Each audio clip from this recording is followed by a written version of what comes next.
नमस्कार, बहुत स्वागत है आपका। इवनिंग एजेंडा आप देख रहे हैं, मैं हूं आपके साथ ऋतु ज्ञानवानी। भ्रष्टाचार के खिलाफ ईओडब्ल्यू का एक्शन लगातार जारी है और इस बार जांच की पांच की आंच में आपको बताएंगे कि आखिर जांच की आंच के घेरे में आए हैं एक बिशप जो जबलपुर में the board of education church of north India के चेयरमैन बिशप पीसी सिंह के ठिकानों पर पड़े छापों में करोड़ों की काली कमाई का खुलासा हुआ है। इसका दौलत का अंदाजा इस बात से लगाया जा सकता है कि यह बिशप चार्टर्ड प्लेन से देश दुनिया का सफर करता था। इस छापे में कई और बड़े खुलासे भी हुए हैं। देखिए हमारी खास रिपोर्ट।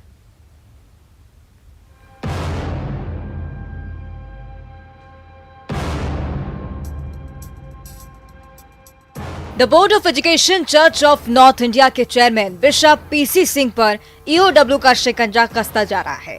ईओडब्ल्यू ने बिशप के 48 बैंक खातों को सील कर दिया है। छापे में बरामद 1 crore 65 lakh Indian currency, 18,652 American dollar और 118 पाउंड सहित 80 लाख से ज्यादा के सोने के जेवरात आयकर विभाग को सौंप दिए गए हैं। छापे में 17 संपत्तियों के दस्तावेज और 9 लग्जरी और 32 विदेशी गाड़ियां भी बरामद हुई हैं। लेकिन ये तो सिर्फ शुरुआत है। जांच में पता चला है कि bishop PC Singh charter plane से सफर करता था।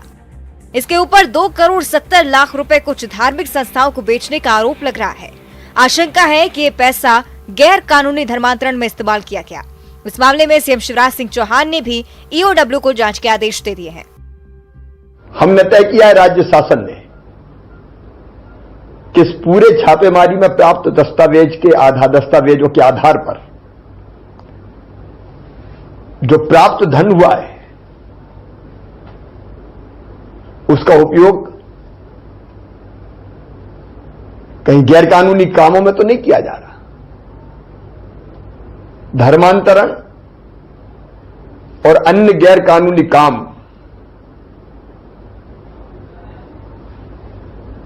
इस ट्रस्ट के माध्यम से चर्च ऑफ नॉर्थ इंडिया के वो तो नहीं किए जा रहे। इसकी जांच ईओडब्ल्यू करेगा।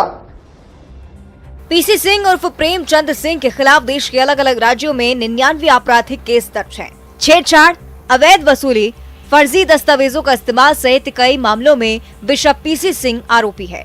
इसके खिलाफ मिर्जापुर में 10 करोड़ की जमीन अवैध तरीके से बेचने का भी आरोप है। आशंका है कि पीसी सिंह ने अरबों की काली कमाई की। The board of education church of north India का चेयरमैन के लिए भी फर्जी दस्तावेजों के इस्तेमाल की बात सामने आ रही है। जांच में ये पाया गया है कि वर्ष 2003-04 से लेकर वर्ष 2011-12 के बीच में लगभग 2 करोड़ 70 लाख रुपए का इस तरह का ट्रांसफर हुआ है जो अवैधानिक था। प्रथम दृष्टया इसमें जो साक्ष्य प्राप्त हुए उसके आधार पर प्रकरण पंजीबद्ध किया गया।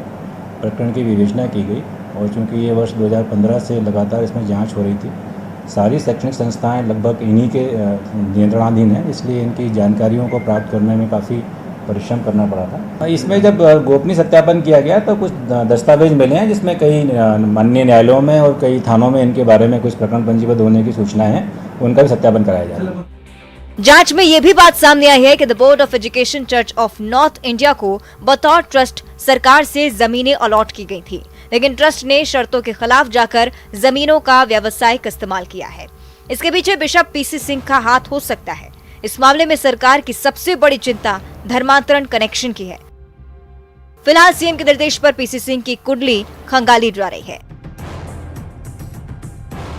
प्रतीक मोहन अवस्थी, न्यूज़ 18, जबलपुर। और इसी पर ज्यादा जानकारी के लिए प्रतीक अवस्थी हमारे साथ जबलपुर से जुड़ गए हैं। प्रतीक, ईओडब्ल्यू ने शिकंजा बिशप सिंह पर पूरी तरह से कस लिया है। कई सारे बैंक अकाउंट सीज हुए हैं, बड़ी कार्रवाई जारी है, कई सारे सबूत भी मिले हैं। पर यहां पर यह सवाल बड़ा है कि आखिर चार्टर्ड प्लेन किसका है? आखिर वो चार्टर्ड प्लेन से कहां कहां जाते थे?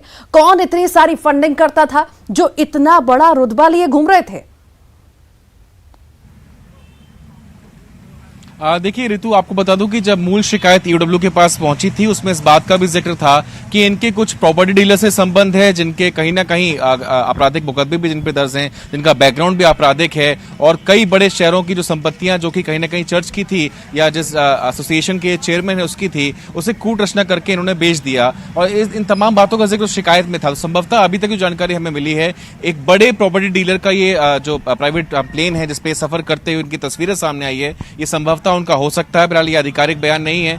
ईओडब्ल्यू इस पूरे मामले में खोजबीन कर रहा है। बेशक तस्वीरें सामने आने के बाद इस मसले को भी ईओडब्ल्यू ने अपने संज्ञान में लिया और बेशक जांच के दायरे में ये बात भी है। 40 से अधिक जो खाते हैं जिन्हें फ्रीज कर दिया गया है, अब कहीं ना कहीं वो ही इस बात का राज खोलेंगे कि क्या धर्मांतरण को लेकर के बड़ी फंडिंग होती थी, क्या विदेशी फंडिंग के जरिए बिशप एक पूरा मायाजाल इस पूरे भारत देश, न केवल मध्य प्रदेश बल्कि पूरे देश में फैलाकर रखे हुए थे, और वो कौन कौन से प्रदेश है जहां से रकम की हेरफेर इन अकाउंट्स के माध्यम से की जाती थी। एक बात यह भी सामने आई है कि संभवतः जो राशि अभी फिलहाल घर में मिली है, अन्य ठिकानों में भी बड़ी रकम हो सकती है जिस पर अब तक ईओडब्ल्यू अपनी नजर नहीं दौड़ा पाई है, ईओडब्ल्यू की दबिश वहां नहीं हो पाई है। क्योंकि हमने देखा है कि 99 मामले, जिनमें कुछ थानों की एफआईआर है तो कुछ मुकदमे सीधे न्यायालय में दर्ज हैं। ऐसे 99 मामले, चाहे वो झांसी हो, मुंबई हो, उत्तर प्रदेश के कई शहर हो, मध्य प्रदेश हो, रायपुर हो, छत्तीसगढ़ के भी कुछ जिले हैं, इन तमाम प्रदेशों में दर्ज हैं। तो ऐसे में इनका कनेक्शन बहुत बड़ा है। लाजमी है जब अगर तिगड़म काम कोई व्यक्ति करता है, यानी ऐसे काम जो कहीं ना कहीं कानून के दायरे में नहीं आते हैं, तो उनके संबंध तमाम लोगों से होते हैं। जहां तक चार्टर्ड प्लेन की बात सुबह से सामने आ रही है, हमने देखा तस्वीरें सामने आई हैं, तो ये चार्टर्ड प्लेन सूत्रों के मुताबिक जानकारी मिली है, इनके एक करीबी का बताया जा रहा है, जिनके जरिए ये अमूमन सैर सपाटा किया करते थे, लग्जरियस लाइफ के आदी थे। और बेशक चाहे विदेशी यात्राओं की बात जांच चल रही है ना, ऐसी उम्मीद है कि बड़ा कनेक्शन है, क्योंकि विदेशी करेंसी भी उनके पास से मिली है, विदेशी कनेक्शन भी उनका मिला है, धर्मांतरण का मुद्दा भी यहां पर गर्मा रहा है, जिसको लेकर लगातार बीजेपी हमलावर खुद भी है, कांग्रेस भी है कि आखिर धर्मांतरण कहां कहां, कौन कौन से राज्य में हुआ, क्या पूरे देश में हुआ या सिर्फ मध्य प्रदेश में हुआ है। फिलहाल जानकारी के लिए बहुत बहुत शुक्रिया प्रतीक। रायपुर में संघ की समन्वय बैठक जारी है। यह बैठक आरएसएस प्रमुख मोहन भागवत की अध्यक्षता में हो रही है। बैठक में बीजेपी के राष्ट्रीय अध्यक्ष जेपी नड्डा भी शामिल हैं। यह अखिल भारतीय समन्वय की बैठक 3 दिनों तक चलेगी।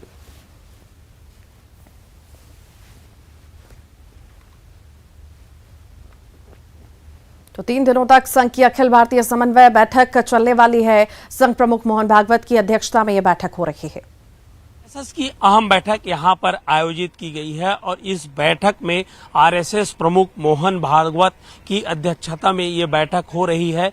36 अनुवांशिक जो उनके संगठन है, उनके पदाधिकारी भी यहां पर मौजूद है।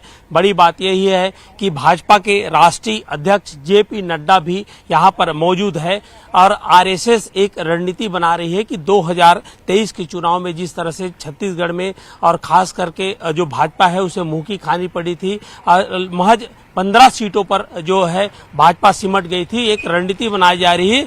2023 का चुनाव प्रमुख रूप से एजेंडा है। साथ ही साथ आरएसएस एक ये भी रणनीति बना रही है कि गांव-गांव तक लोगों तक कैसे पहुंचे और ये भी रणनीति तय की जा रही है कि यहाँ पर जो शाखा है वो बढ़ाई जाएगी। 5 से 6 गांव के बीच एक शाखा का विस्तार किया जाएगा और यहाँ तमाम भाजपा के जो वरिष्ठ हैं वो भी मौजूद हैं। आरएसएस प्रमुख मोहन भागवत भी मौजूद हैं और बीजेपी के राष्ट्रीय अध्यक्ष जो जेपी नड्डा है वो भी मौजूद है। यहाँ पर रणनीति बनाई जा रही है। कैमरा पर और इसी पर ज्यादा जानकारी के लिए देवव्रत भगत हमारे साथ जुड़ गए हैं। देवव्रत, ऐसा पहली बार हो रहा है जब मोहन भागवत इतने लंबे दिनों के लिए छत्तीसगढ़ पहुंचे हैं, 7 दिन का बैठकें हैं। आखिर किस तरह से इन बैठकों को देखा? कहीं ना कहीं मोहन भागवत आते हैं, जेपी नड्डा भी यहां पर हैं। कुल मिलाकर ये माने 23, 24, 25 को लेकर के पटकथा लिखने जा रही है। ये संघ की ये अखिल भारतीय समन्वय बैठक है और जिसमें 36 अनुषंगिक संगठन जो है वो शामिल हो रहे हैं। हालांकि संघ से बार बार इस बात को से इनकार किया गया है कि ये बैठक किसी भी तरह से राजनीतिक है या फिर अन्य कारणों को लेकर भी संघ से लगातार ये कहा गया है कि बैठक विशुद्ध रूप से संघ के जितने अनुषंगिक संगठन हैं उसमें शिक्षा, आर्थिक रूप से और जो पर्यावरण के मामले हैं इसको लेकर के यहाँ चर्चा होने जा रही है। तो चर्चा तो हो रही है, ये भी मुद्दे हैं, लेकिन पॉलिटिकल मुद्दा भी है छत्तीसगढ़ में किस तरह से जमीन फिर एक बार बीजेपी के जमे, ये भी मुद्दा है, क्योंकि खुद राष्ट्रीय अध्यक्ष जेपी नड्डा इस वक्त बैठक में शामिल हो रहे हैं। और ऐसी स्थिति में इसे क्यों ना पॉलिटिकल माना जाए, क्योंकि जिस तरह की स्थिति अभी छत्तीसगढ़ में देखने को मिल रही है कि पिछले चुनावों के जो नतीजे थे वो बीजेपी के लिए अच्छे नहीं थे। इस वक्त जो बदलाव हुए हैं बीजेपी में, उसमें जो संघ से जुड़े हुए चेहरे हैं वही सबसे ज्यादा प्रमुख तौर पे शामिल किए गए हैं। तब ऐसी स्थिति में अब संघ की जो महत्ता है वो यहाँ पर और बढ़ जाती है। 23-24 के लिए कसावट तो हो ही रही है, मोहन भागवत पहुंचे हैं, और 25 के लिए क्योंकि आरएसएस के लिए 2025 बहुत ज्यादा महत्वपूर्ण